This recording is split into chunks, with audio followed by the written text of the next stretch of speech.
신인간혁명 제11권 이케다 다이사쿠 개간 인간이 이룰 수 있는 가장 훌륭한 일은 남에게 빛을 줄 수 있는 일이다. 이것은 남미 해방의 아버지 시몬 볼리바르의 말이다. 1966년 3월 15일 예정보다 40분 늦은 오전 11시 브라질 상파울루를 출발한 야마모토 시니치 일행은 비행기로 다음 방문지인 페루의 수도 리마로 향했다. 남미 대륙을 횡단하는 5시간 정도의 하늘을 가로지르는 여행이었다. 리마는 잉카 제국을 멸망시킨 스페인의 프란시스코 피사로가 1535년 건설한 이후 남미 식민지 지배의 중심이 된 도시였다. 제트기가 안데스 산맥의 상공을 날기 시작하자 눈 아래로 검푸른 호수가 보였다. 티티카카 호수였다. 제트기는 6,000m가 넘는 만년설의 산들을 내려다보면서 계속 비행했다. 넘어도 파도처럼 산들이 넘실거렸다. 안데스를 지나자 바다가 펼쳐지고 엷은 갈색 사막 속에 푸르게 빛나는 도시가 모습을 드러냈다. 그 아름다운 도시는 리마였다. 시니치는 트랩을 내려 처음으로 페루의 대지에 섰다. 빨려 들어갈 것 같은 창공에 빛나는 여름 태양이 눈부셨다. 공항에는 페루 지부장인 지나 마사요시와 하루 전에 리마에 들어간 하루키 세이치로를 비롯하여 일본에서 온 몇몇 간부가 맞이해 주었다. 당시 리마에서는 많은 멤버들이 공항 대합실에 모여 최초로 페루를 방문하는 야마모토 회장을 성대히 환영하려고 의견을 나누고 있었다. 그런데 당시 페루 정부에서도 학회를 경계의 눈으로 보고 있어서 선발 간부가 눈에 띄는 환영은 피하고 지부장 진아 씨만이 맞이하도록 설득했던 것이다.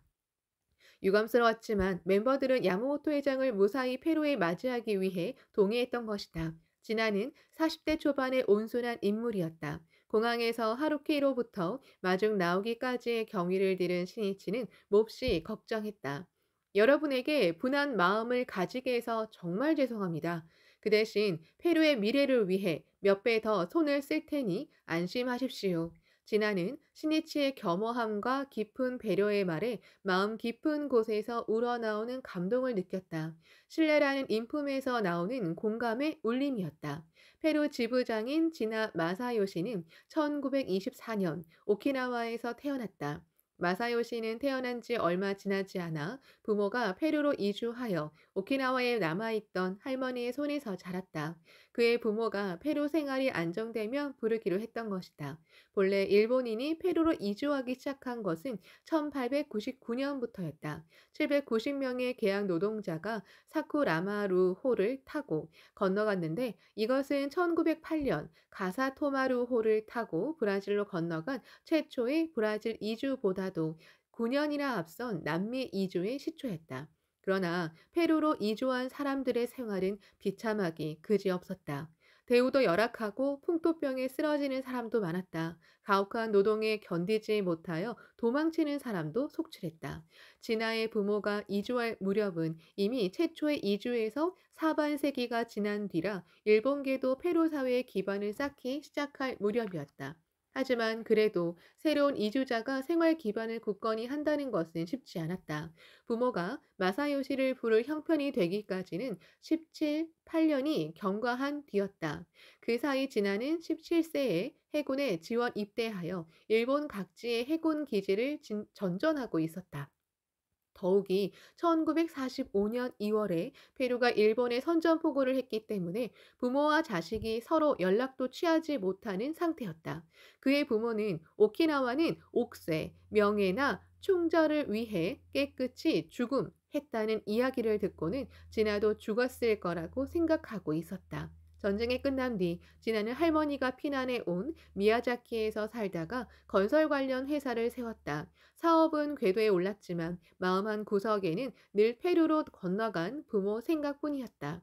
30세가 넘었을 무렵 진아는 아는 사람에게서 신심 이야기를 들었다. 어려서부터 부모와 헤어져 살아야 했던 그는 숙명이라는 문제를 진지하게 생각하고 있었다. 따라서 순순히 불법을 받아들일 수 있게 되었다. 입회를 생각하기 시작할 무렵의 일이었다. 우연히 들은 라디오 방송에서 누군가 자신을 찾고 있다는 사실을 알게 되었다. 부랴부랴 연락을 해보니 자신을 찾는 사람은 이전에 페루에 살았던 아버지의 친구였다. 그 사람은 아버지에게서 내 아들은 죽은 것 같으나 일본 어딘가에 살아 있을지도 모른다. 꼭 찾아 달라는 부탁을 받았다는 것이었다. 지나 마사 요시는 시심을 해볼까 생각하던 차에 부모의 소식을 알게 된 것이 왠지 불가사의하게 느껴졌다. 그래서 1957년 3월에 주저없이 입회하였다. 시심을 면려하는 가운데 어본전의 공약을 확신하게 되었다. 그러자 아버지와 어머니를 만나 불법을 알려드리고 싶다. 는 마음이 더해갔다. 또 자신을 길러준 할머니도 이미 타계한 상태라 할머니에게 못다한 효도를 부모님에게 해야겠다는 마음도 있었다. 그렇게 얼마간의 시간이 흐른 뒤 진아는 페루로 건너가야겠다고 결심했다. 1961년 혼자 힘으로 궤도에 올려놓은 회사도 버리고 일본을 떠난 것이다. 아버지는 리마에서 호텔과 레스토랑을 경영하고 있었다. 30 몇 년 만에 다시 만난 아들과 부모는 손을 맞잡은 채 하염없이 눈물을 흘렸다. 그런데 그 기쁨도 잠시 지나가 학회원이라는 말을 듣고 부모의 안색이 바뀌었다. 더욱이 신심을 이야기하자 부모는 시뻘겋게 상기된 얼굴로 화를 내었다. 부모는 타 교단의 열성적인 신자였는데 특히 어머니는 그 교단의 페루 중심 간부였던 것이다. 진아를 노려보며 아버지가 싸늘하게 말했다. 내 아들은 죽었다고 생각한다. 네가 정말 내 아들이라면 그 증거를 대라. 곁에 있던 어머니도 진아를 날카롭게 쏘아보며 소리쳤다. 창가학회 따위는 말도 안 된다. 고생고생해서 겨우 일으켜 세운 우리 가정에 네가 불행을 가지고 왔구나. 부모의 냉대에도 진아는 사정사정하여 아버지가 경영한 레스토랑에서 먹고 자며 일하게 되었다. 친자식인데도 불구하고 그의 부모는 다른 종업원들과 똑같이 일꾼 취급을 하였다. 게다가 당시 레스토랑은 적자가 계속되어 경영 상태가 말이 아니었다. 진아는 낙담했다. 이럴 바에는 차라리 페루에 오지 않는 것이 좋았다. 그러나 아니 여기서 지면 부모에게 신심을 전할 수 없다고 자신을 다독이며 진아는 열심히 일했다. 그렇게 2년이 지난 후 마침내 진아의 분투로 쓰러져 가던 레스토랑을 멋지게 일으켜 세웠다. 그러자 아버지가 진아를 높이 평가하고 이렇게 말하는 것이었다. 내가 나빴다. 참으로 어리석은 짓을 했다. 너 같은 아들을 둔 것을 자랑으로 생각한다. 이것을 계기로 그의 부모도 학회를 인정하게 되었고 함께 입회했던 것이다. 생활 속에서 보여주는 실증만큼 불법의 진실을 떳떳하게 말하는 것은 없다. 지나 마사 요시는 포교에도 진지하게 임했다. 페루로 건너간 직후에는 스페인어를 전혀 몰랐기에 주로 일본인들을 찾아다니며 신심을 전했다. 일본인이 있는 곳이면 어디든지 달려가 열심히 불법 대화에 힘썼다. 그러다 보면 돌아갈 버스가 끊기는 경우도 허다했다. 그럴 때는 지나가는 차를 얻어 타는 수밖에 없었지만 이것도 힘들었다. 우선 장소가 외진 곳이라 차가 거의 다니지 않았다. 어쩌다 지나가는 차량도 심야인 탓에 운전자가 경계하여 아무리 손을 흔들고 외쳐도 태워주지 않았다. 또 태워주는 차가 있어도 말이 통하지 않아 행선지를 설명할 수 없었다. 매일매일이 고생의 연속이었지만 시간이 지나면서 진아의 노력은 결실을 맺어 2명, 3명 신심하는 사람이 늘어가기 시작했다. 1962년 2월 부모의 고향 오키나와에 다녀온 시로야마 교코라는 여성이 어본전을 호지하여 페루로 돌아왔다. 그녀는 물론 스페인어에 능통했다. 그 이후 진아와 시로야마를 축으로 페루의 광선 유포는 회전하기 시작했다. 하지만 그 길은 결코 평탄하지 않았다. 진아는 몇 번이나 위험한 경험을 했다. 1962년 7월에는 활동이 늦어져 늦은 밤에 택시를 타고 가다가 군대의 검문을 만나 강가로 끌려갔다. 군인이 총을 들이대며 양손을 들게 하고 신문했다. 이 시간에 어디를 갔다 오느냐? 직업은 무엇이냐? 직업은 무엇인가? 이런 식의 신문으로 무려 4시간 남짓 구금당했다. 실은 이때 군부 쿠데타가 일어난 상태라 밤중에 차를 타고 있다는 것 때문에 수상한 인물로 의심을 받았던 것이다. 그러나 이러한 상황 환경에서도 페루의 광포는 착실히 진전되어 갔다. 1962년 11월에는 이사인 야마기와 히로시가 지도차 방문하여 페루 지부를 결성하고 지나는 지부장에 취임했다. 또한 시로야마 교코는 부임부장에 취임했다. 페루 지부는 처음엔 이지구 125세대로 출발했다. 조직의 탄생은 모든 이의 결의를 새롭게 했다. 홍교는 더욱 진전되어 안데스의 산골짜기 시골에도 차례차례 동지가 탄생했다. 그리고 마침내 회장 야마모토 시니치가 페루를 방문했던 것이다. 이해 1966년 3월에 멤버는 1000세대를 넘을 정도가 되었다. 그와 동시에 페루 정부도 학회를 경계의 눈으로 보게 되었던 것이다. 야마모토 시니치 일행은 공항을 나와 리마 시내의 호텔로 향했다.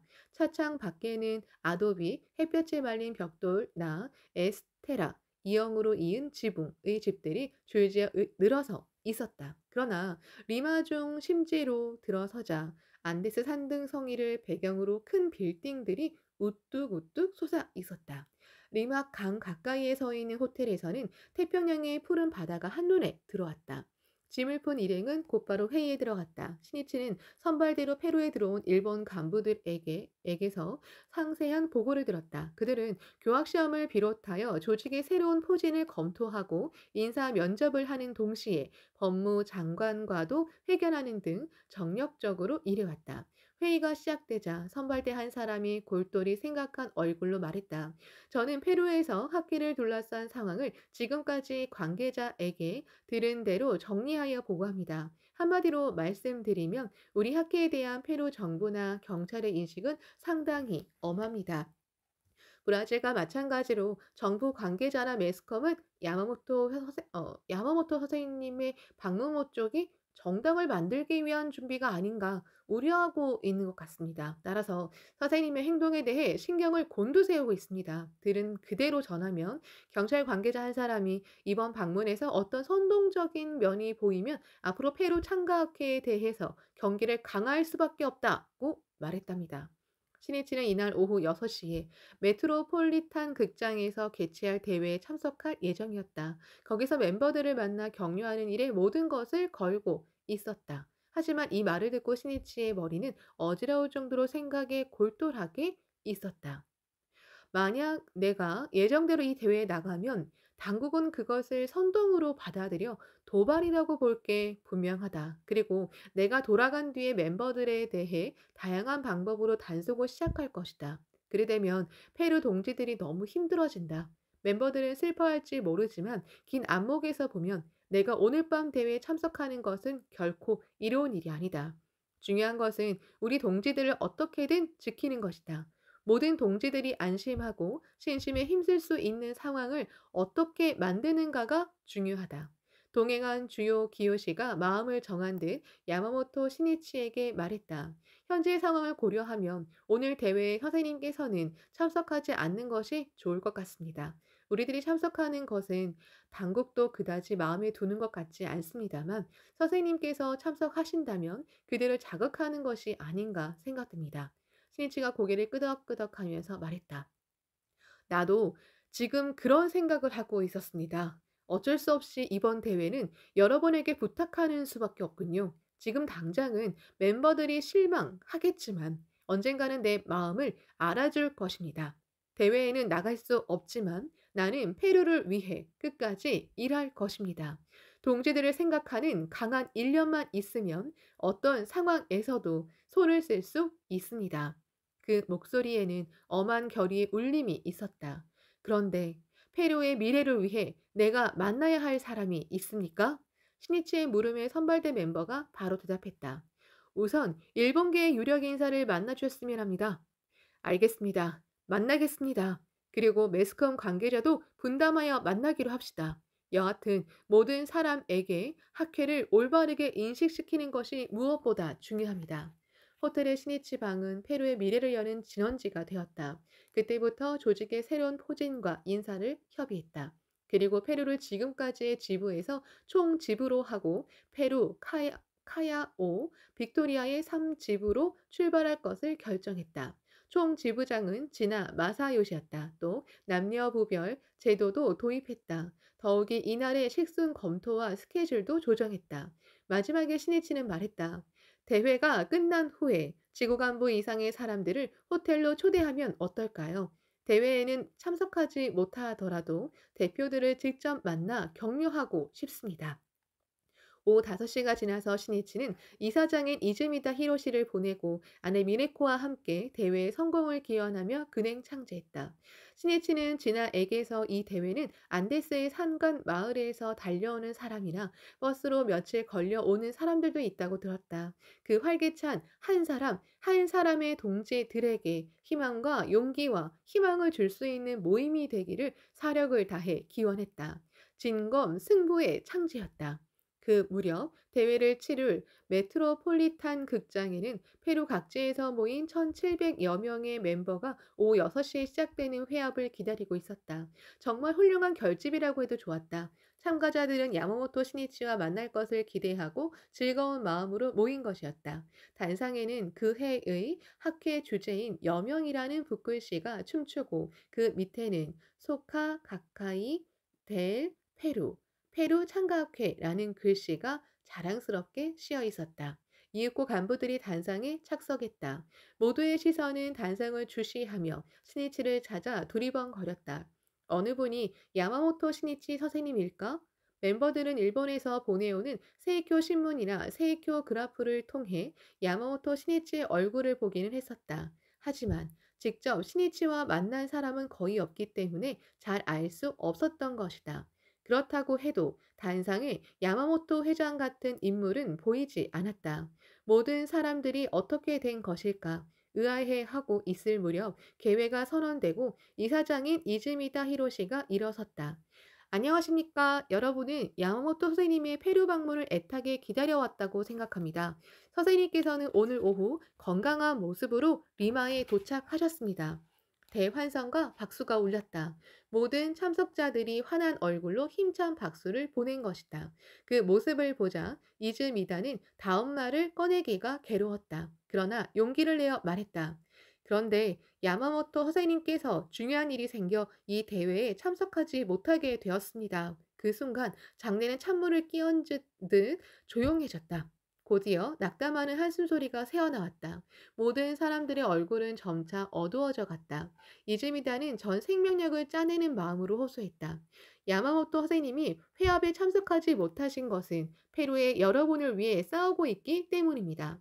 선생님께서는 다음과 같은 메시지를 주셨습니다. 오늘의 대회를 나는 최대로 기대하고 있었습니다. 하지만 급한 일이 생겨서 어쩔 수 없이 참석할 수 없게 되었습니다. 그러나 나는 여러분의 활동 무대인 페루의 대지에 서서 여러분의 황금 같은 미래를 열기 위해 맹렬한 싸움을 개시했습니다. 나는 소중한 불자인 여러분을 생애 끝까지 지켜가겠습니다. 멤버들은 이즈미다 히로시가 읽는 야마모토 시니치의 메시지를 한마디도 놓치지 않겠다는 듯 진지한 얼굴로 경청했다. 나와 여러분은 동지입니다. 동지와 똑같은 자각, 똑같은 결의로 맺어진 사람입니다. 여러분은 나와 똑같은 자각으로 한 사람, 한 사람이 사자가 되어 벗의 행복을 위해, 사회를 위해 일어서 주십시오. 또 나를 대신하여 괴로워하는 사람을 부드럽게, 힘있게 격려해 주시기 바랍니다. 오늘의 대회는 여러분이 사자로서 일어서는 모임입니다. 나도 제목과 성원을 보내면서 지켜보고 있습니다. 모쪼록 여러분의 힘으로 밝고 활기차고 희망이 넘치는 역사적인 대회로 만들어 주십시오. 그리고 페루 국가를 목청껏 부르며 사회에 공헌하는 시민으로 전진해 나갈 것을 염원해 마지 않습니다. 나는 반드시 또 페루에 오겠습니다. 언젠가 뵙게 되기를 기대합니다. 이상이 선생님의 메시지입니다. 모든 사람들은 알겠다는 듯 고개를 끄덕였다. 또 오늘은 멀리서 오신 여러분을 위해 선물로 수줍어를 가져왔습니다. 나아가 선생님은 페루 조직에 대해서도 상담을 해 주시어 이번에 페루를 총지부로 할 것을 결정했습니다. 또다시 박수가 터져 나왔다. 이어서 이즈미다는 조직의 새로운 포진과 그 인사들을 소개했다. 참가자들의 표정이 밝아지기 시작했다. 식수는 체험 발표에 이어 남미 본부장인 사이키 야스히로의 인사, 시니치를 동행해 온 간부들의 인사 순으로 나아갔다. 간부들은 어떻게든 멤버들을 북돋으려고 최선을 다했다. 그들은 결의했다. 야마모토 선생님이 참석할 수 없다고 해서 희망도 한의도 없는 시시한 회합이 된다면 많은 구도자들의 소중한 인생의 시간을 빼앗는 것이다. 회합을 담당한 자의 책임으로서 절대 그런 결과로 끝내서는 안 된다. 그 진지함이, 그 필사의 노력이 차츰 멤버들의 마음을 움직여 갔다. 시간이 지날수록 참가자들의 낙담은 결의로 바뀌어 갔다. 마지막에 세계 강포의 노래에 이어 스니치의 제안으로 참석자들 모두가 페루 국가를 재창하였다. 그때 멤버들의 얼굴은 상기되고 마음은 뛰고 발랄한 새 출발의 숨결이 넘쳐 흘렀다. 야마모토 시니치는 페루의 대발전을 기념하여 근행 창제한 다음 곧바로 일본계 유력 인사와 만나 학회에 대한 이해를 촉구했다. 혼신의 힘을 다한 대화였다. 신이치는 보이지 않는 곳에서 깊고 조용히 페루의 광선유포를 위한 쐐기를 박아갔다. 내 사랑하는 동지들을 단호히 끝까지 지키자고. 신이치가 호텔로 돌아온 잠시 뒤 지부장, 지구부장 등 간부대표 20여 명이 찾아왔다. 신이치는 이 멤버들을 따뜻하게 맞이했다. 여러분, 정말 잘 오셨습니다. 기다리고 있었습니다. 뵙게 되어 반갑습니다. 그러자 50세가 넘어 보이는 체구가 건장하고 안경을 낀 일본계 남성이 황송하다는 듯 말했다. 오히려 저희들이 정말 잘 오셨습니다라고 말씀드려야 합니다. 야마모토 선생님, 참으로 고맙습니다. 온화한 말투지만 세상의 온갖 풍파와 시련을 이겨온 품격이 풍겼다. 신이치는 그 사람의 이름을 물었다. 예, 비센테 세이켄 기시베라고 합니다. 오늘 카야오 지부장의 임명을 받았습니다. 그는 이어 곁에 있는 여성을 소개했다. 이 사람은 제 아내인 로사리아 하루의 기시베입니다. 이 사람도 오늘 카야오 지부의 부인부장이 되었습니다. 우리 부부는 힘을 합하여 페루의 광선 유포를 짊어지겠습니다. 강한 결의를 느낄 수 있는 어조였다. 기시베는 1913년 오키나와 나고에서 태어났다.